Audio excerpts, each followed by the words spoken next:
Dieu, je te fais confiance. Je sais que tu m'aimes, je te fais confiance. Je ne sais pas ce que tu vas faire, mais je sais que tu vas faire quelque chose et je ne vais pas m'inquiéter, quoi qu'il arrive.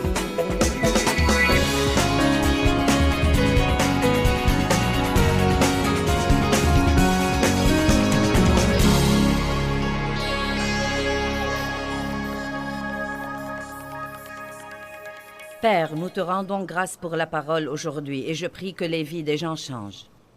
Je ne veux que personne vienne à cette conférence et qu'il ait l'impression d'avoir perdu son temps. Je veux que le message soit bien compris et qu'il porte du fruit qui dure longtemps. Merci Seigneur pour avoir aidé. Au nom de Jésus, Amen. Jésus a dit, « Venez à moi, vous tous qui êtes fatigués et chargés et accablés. » Et ça s'applique à tout le monde dans notre société aujourd'hui. Et moi, je vous donnerai du repos. Or, le repos dont il parle n'est pas un repos du travail, mais c'est un repos intérieur. Un repos pour votre pensée, pour votre volonté et pour vos émotions pendant que vous faites tout ce que vous devez faire dans la vie. Puis il continue. Prenez mon joug sur vous et apprenez de moi. Et nous avons parlé de ça hier soir. Prendre le joug de Christ veut dire que, quelle que soit la chose que vous devez faire dans la vie, vous devez demander à Dieu de vous aider. Vous devez prier et demander sa force. Et à ce moment-là, vous et lui pouvez affronter toutes les éventualités. Sans lui, nous ne pouvons rien faire, mais avec lui, nous pouvons tout faire. Cela veut dire aussi que bien que des choses désagréables puissent survenir dans notre vie, des personnes désagréables, des défis, des choses que nous aurions certainement voulu ne pas avoir à affronter, nous croyons que Dieu ne nous tente pas par le mal ou par des choses mauvaises, mais qu'il utilise ces choses pour notre maturité spirituelle. Nous avons dit que Dieu mettra parfois dans une relation, disons dans un mariage, il mettra une personne ordonnée avec une personne désordonnée. Il mettra une personne très rapide avec une personne lente. Il mettra une personne qui parle beaucoup avec une personne qui parle peu et qui aurait voulu que l'autre ne parle pas beaucoup non plus. Et vous savez, Dieu ne nous fait pas de mauvaises farces quand il nous met avec ces personnes qui nous exaspèrent et nous mettent en colère. Il nous donne plutôt une occasion d'acquérir la nature de Christ. Vous ne pouvez rien acquérir sans avoir quelque chose qui vous pousse à l'exercer. Je pouvais développer mes muscles, mais je ne les ai pas développés avant de commencer à m'exercer. Nous avons la capacité de marcher dans le fruit de l'esprit. Quand vous recevez le Christ, une graine de tout ce dont vous avez besoin pour être à l'image de Christ est plantée en vous. Vous avez ce dont vous avez besoin pour être une personne pieuse. Mais ces choses ne se développeront jamais en vous si vous n'avez pas une raison qui vous pousse à les exercer et les exercer et les exercer et les exercer. J'ai une graine de patience en moi. Mais bien que je fusse régénérée, il y a très longtemps, j'étais extrêmement impatiente. Cela a probablement été un des plus grands défis dans ma vie. Mais avec les années, j'ai dû faire face à des choses où je n'y pouvais rien. Et j'ai dû supporter des situations dont je n'avais aucun moyen de me débarrasser. Et la patience s'est en fait de plus en plus développée en moi. Et la chose intéressante, c'est que plus je patientais, plus je me reposais. Plus nous arrêtons de stresser à cause des choses, plus nous avons du repos à l'intérieur de nous. Donc, il dit, « Prenez mon joug sur vous et apprenez de moi, car je suis doux, modeste et humble. » Et une personne humble ne résiste pas à tout ce qui arrive dans sa vie. Résister à Dieu est la chose la plus inutile que nous puissions faire. Mais vous savez, une personne humble s'humilie sous la main puissante de Dieu, qui, quand le temps sera venu, pourrait vous exalter et vous élever. Une personne humble ne perd pas son temps à essayer de se délivrer. Elle sait que Dieu seul peut la délivrer. Une personne humble ne perd pas son temps à essayer de faire ce que Dieu seul peut faire. Et si vous prenez mon joug sur vous, dit-il, vous trouverez le repos, le soulagement, l'apaisement, le réconfort et la détente. À mon avis, c'est ça les vacances. Le repos, le soulagement, l'apaisement, le réconfort et la détente. Non pas pour votre corps physique, mais pour votre âme. Le point essentiel, c'est que nous pouvons faire tout ce que nous devons faire. Et pourtant, au-dedans de nous, dans notre pensée, notre volonté, dans nos émotions, dans nos âmes, nous pouvons littéralement être en vacances tout le temps. Nous pouvons faire semblant d'être à la plage, sous le soleil chaud.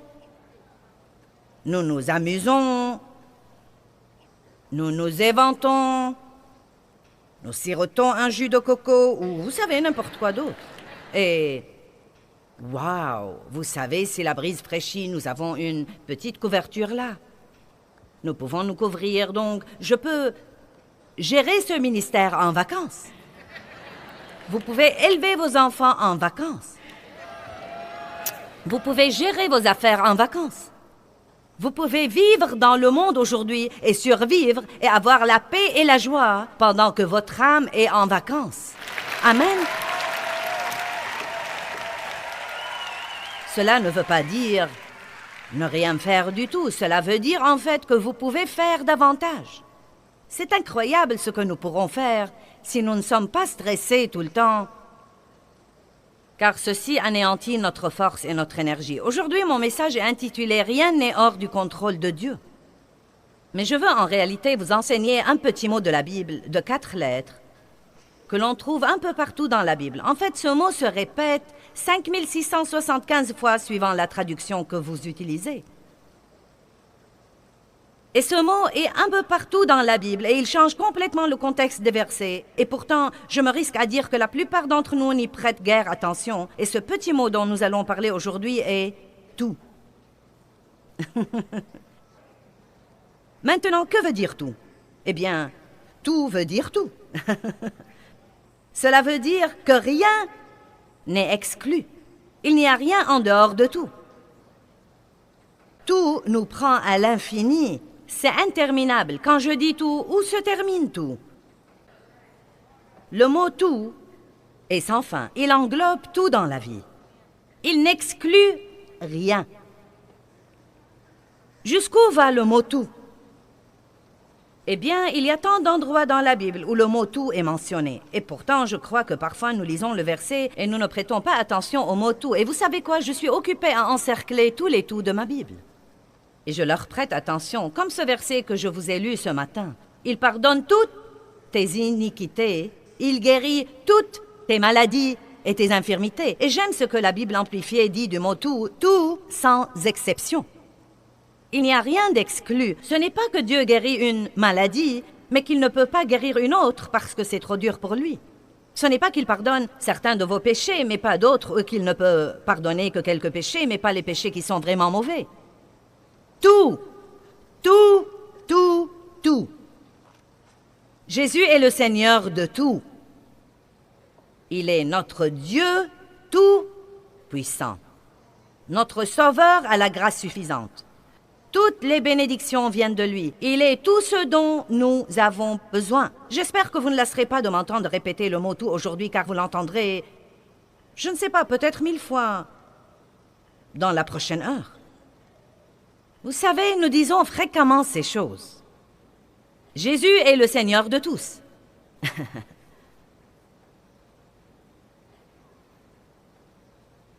Il a tout pouvoir.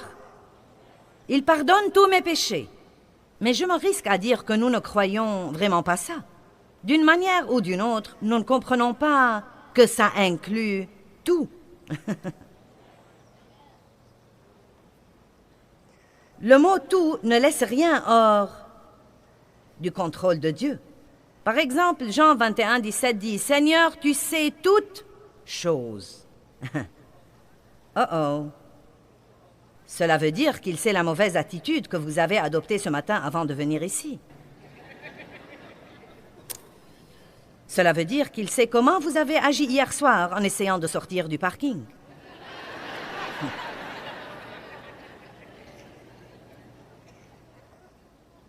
Cela veut dire aussi qu'il savait tout sur vous avant de vous inviter à avoir une relation avec lui. Dieu n'est jamais surpris.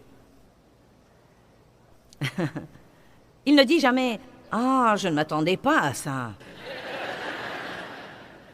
Vous savez, quand nous avons des problèmes, nous nous disons « Oh, mince alors, je ne m'attendais pas à ça ». Mais Dieu sait tout depuis le début et il a déjà un plan. Dieu a résolu tous nos problèmes avant même que nous ne les ayons. Et si nous pouvons comprendre à quel point il est tout-puissant et omnipotent et universel, nous pourrons vivre la vie pendant que notre âme est en vacances. Car bien que nous ne sachions pas ce que nous devrions faire, nous connaissons celui qui sait tout. Dieu sait, quand vous avez un problème et que quelqu'un vous dise « Que vas-tu faire ?» vous pouvez dire tranquillement « Je ne sais pas, mais ça n'a pas d'importance parce que je connais celui qui sait. » Si vous saviez pour combien d'années de ma vie j'étais malheureuse en essayant de comprendre des choses que Dieu seul savait et n'allait pas me révéler. Pourquoi Dieu, pourquoi? Quand Dieu, quand? Pourquoi Dieu, pourquoi? Quand Dieu, quand?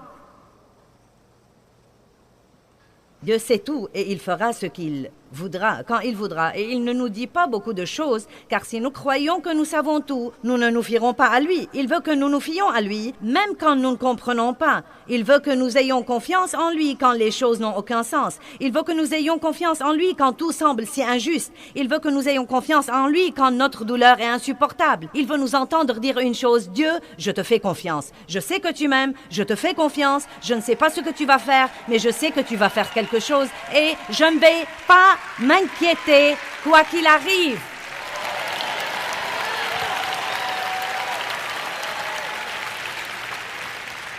Je crois que je m'exposerai au soleil aujourd'hui et je parle ici du Fils de Dieu. Je vais rester dans la présence de Dieu et laisser le soleil de la justice se lever sur moi. Je veux exaspérer le diable et rester heureuse pendant qu'il fait de son mieux. Amen.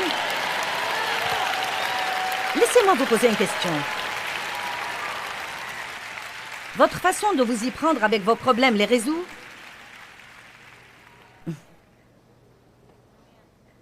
La moitié du temps, nous pensons et nous raisonnons, puis nous pensons que nous avons compris quelque chose pour découvrir par après que nous ne savons rien de rien. Le souci ressemble à s'asseoir dans un fauteuil à bascule toute la journée. Cela vous occupe toute la journée. Oh Dieu, que puis-je faire? Je ne sais que faire, Dieu. Que veux-tu que je fasse? Oh Dieu, que veux-tu que je fasse? Et ce qu'il y a, c'est qu'en fin de compte, vous restez sur place.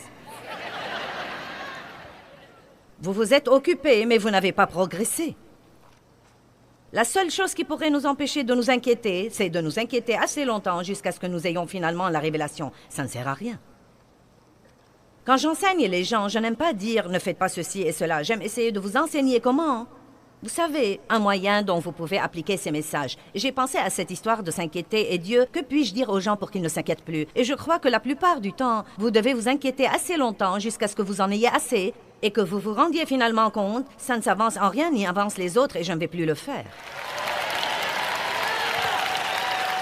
Sinon, vous continuerez à écouter des messages qui disent « ne vous inquiétez pas » jusqu'à ce que vous vous rendiez compte que ça ne sert à rien de s'inquiéter.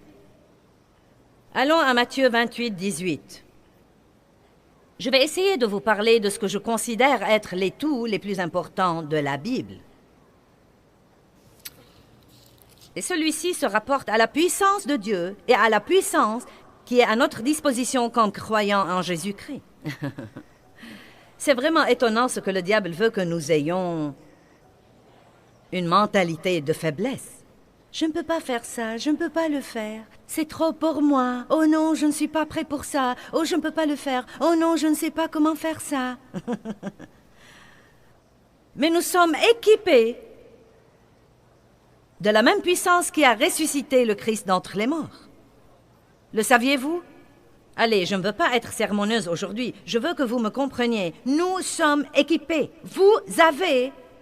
Non pas, peut-être que vous pourriez avoir, vous l'aurez peut-être un jour si vous faites un effort, mais si vous avez sincèrement reçu Jésus-Christ comme votre sauveur, si vous croyez vraiment qu'il vit en vous, la puissance qui a ressuscité le Christ d'entre les morts se trouve aussi en vous.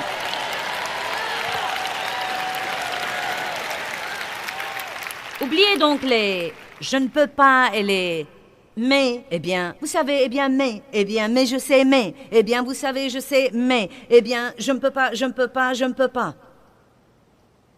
J'ai entendu une fille dire cette semaine, les miracles viennent avec les « je peux ». Je puis toutes choses par le Christ, qui me fortifie. Matthieu 28.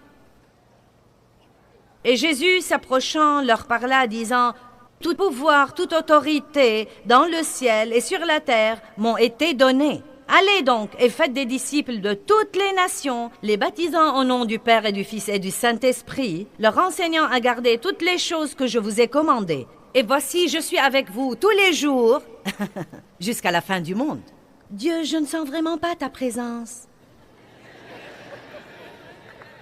J'ai prié ce matin et je n'ai pas senti que Dieu était quelque part, même pas dans le quartier. Eh bien, ne vous inquiétez pas de ce que vous ressentez. Arrêtez de laisser vos sentiments voter. Jésus est avec vous tout le temps. Il a dit, voici, je ne vous laisserai point et je ne vous abandonnerai point. Jésus a dit, je serai avec vous tous les jours de votre vie. Allez, ne spiritualisez pas trop ce verset. Quelle est la chose que vous sentez que Dieu vous demande de faire dans la vie? Êtes-vous dans un mariage difficile, mais vous sentez que Dieu vous demande de tenir bon? Avez-vous un enfant qui est sur le point de vous rendre folle, mais vous savez que vous devez rester avec lui et croire en lui et que Dieu va tout...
Arrangé?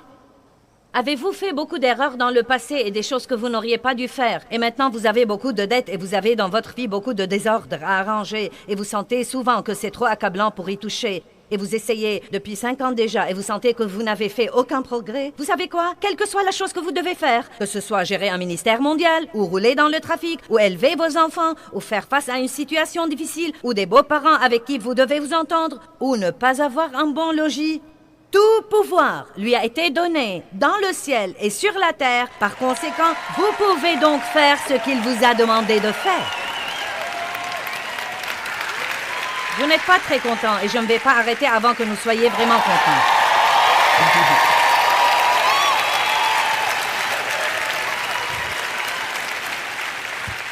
Les gens me demandent tout le temps, qu'est-ce que ça te fait d'avoir à faire tous ces voyages et à t'éloigner tout ce temps de la maison? Je ne me pose jamais la question. Arrêtez de vous demander ce que vous ressentez, car sinon vous aurez toujours de mauvaises réponses. Ne vous demandez pas ce que vous pensez. Faites simplement ce que vous savez dans votre esprit que Dieu veut que vous fassiez. Si Dieu vous a dit de rester dans une situation difficile et ne pas abandonner parce qu'il veut vous utiliser, ne restez pas là à ne rien faire et à vous demander ce que vous ressentez et à parler à tout le monde de ce que vous ressentez et à parler à tout le monde de ce que vous ressentez et à parler à tout le monde de ce que vous ressentez et à parler à tout le monde de ce que vous ressentez et à parler à tout le monde de ce que vous ressentez. Quand les gens vous demandent « Qu'est-ce que ça te fait ?» dites « Je ne sais pas, je ne me demande jamais. Je fais simplement ce que je crois que Dieu m'a mis dans le cœur. Je fais simplement ce qu'il me dit de faire. »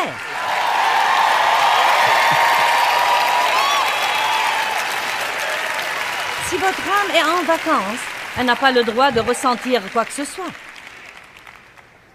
Elle est trop exposée au soleil pour ressentir quoi que ce soit. Elle dit « Ne me dérangez pas, je suis en vacances. » Je ne sais pas ce que je ressens, mes sentiments sont en vacances. Ma pensée est au repos. Je ne résiste plus à Dieu, je ne me dispute plus avec lui. C'est le joug que je dois prendre. Tout pouvoir lui a été donné et il est en moi. Et je peux faire tout ce que je dois faire par Christ qui me fortifie. Que tout le monde dise tout. Bien, allez à Éphésiens 1, 19. Chaque fois que vous êtes tenté de dire « Eh bien, je ne crois pas que je peux faire ça »,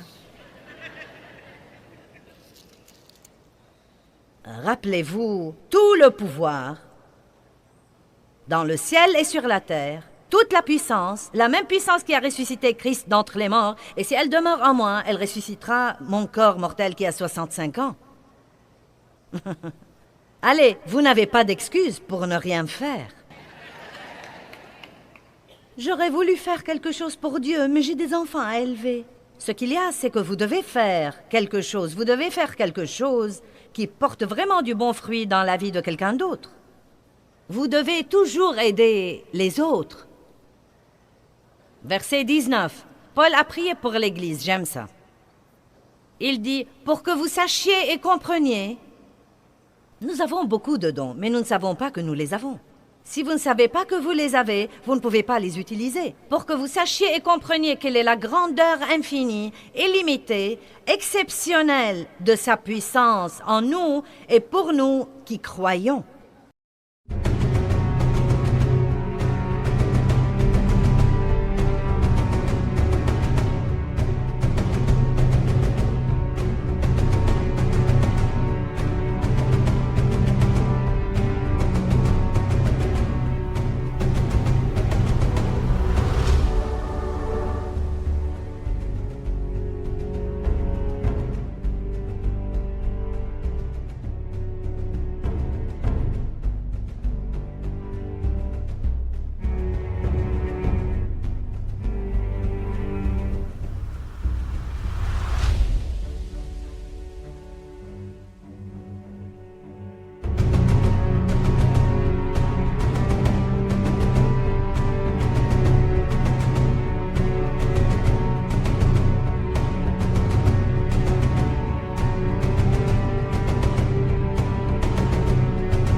Maintenant, si vous ne croyez pas que cette puissance est à votre disposition, elle ne sera pas libérée en vous.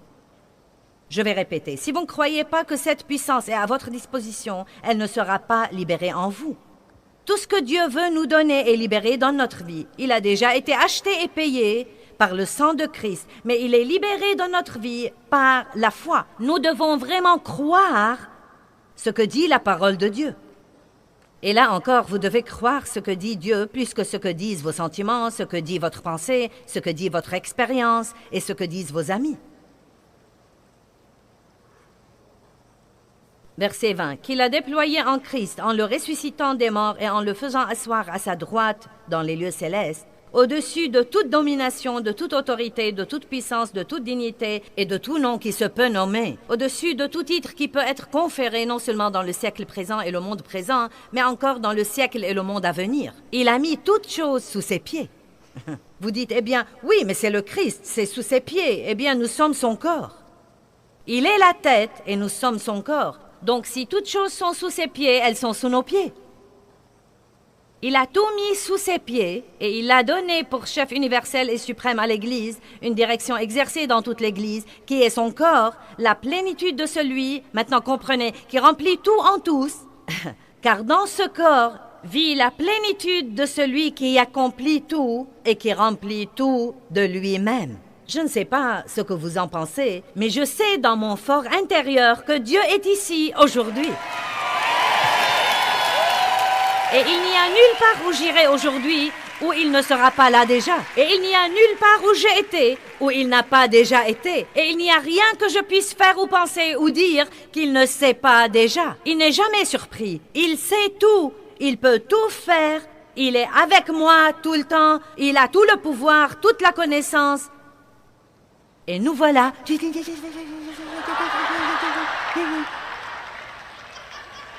Allez, débarrassez-vous des foutaises. Ouh! Il est temps d'adopter une nouvelle attitude et de savoir qui nous sommes en Christ. Il sait toutes choses, il voit toutes choses, il entend toutes choses. Il a tout le pouvoir. Bon, c'est le premier tout dont nous voulons parler. Il a tout le pouvoir et il vit en moi, donc je peux faire tout ce que je dois faire. Dites, je peux faire tout ce que je dois faire. Donc, je ne veux pas que vous vous réveilliez le matin et que vous restiez 30 minutes au lit avant de vous lever en pensant « Oh, j'ai peur de me lever. Je ne sais vraiment pas si je peux faire face à un autre jour. Mon Dieu, je ne peux plus supporter. Si tu ne fais pas quelque chose aujourd'hui, je crois que je vais... Oh mon Dieu, j'en ai vraiment assez. » Allez, je sais ce que vous dites. En fait, je dis les mêmes choses parfois. Je les disais pendant des années et des années et des années et des années, jusqu'à ce que j'ai appris le truc que j'essaye de vous prêcher aujourd'hui. Peut-être que j'ai l'air d'une majorette pour le Saint-Esprit aujourd'hui, mais ça va si je peux bien faire marcher l'équipe.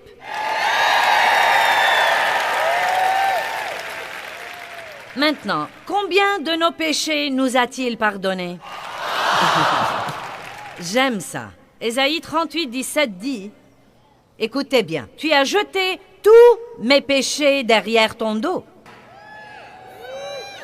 Maintenant, j'aime ça parce qu'il ne dit pas qu'il les a mis de côté au cas où il aimerait les vérifier. Il n'a pas pris mes péchés pour les mettre dans cette boîte au cas où il aurait besoin de quelque chose pour me donner un coup sur la tête plus tard. Pourquoi est-ce que la Bible dit qu'il les a jetés? Il les a jetés. Il les a jetés derrière son dos. Parce que Dieu ne s'arrête jamais et ne revient pas en arrière pour regarder quelque chose du passé, oubliant ce qui est en arrière et se portant vers ce qui est en avant. Il n'a pas couvert nos péchés, il les a ôtés. Et à quel point les a-t-il éloignés? Autant l'Orient est éloigné de l'Occident. Et quoi? Il ne s'en souvient plus. Il ne s'en souvient plus.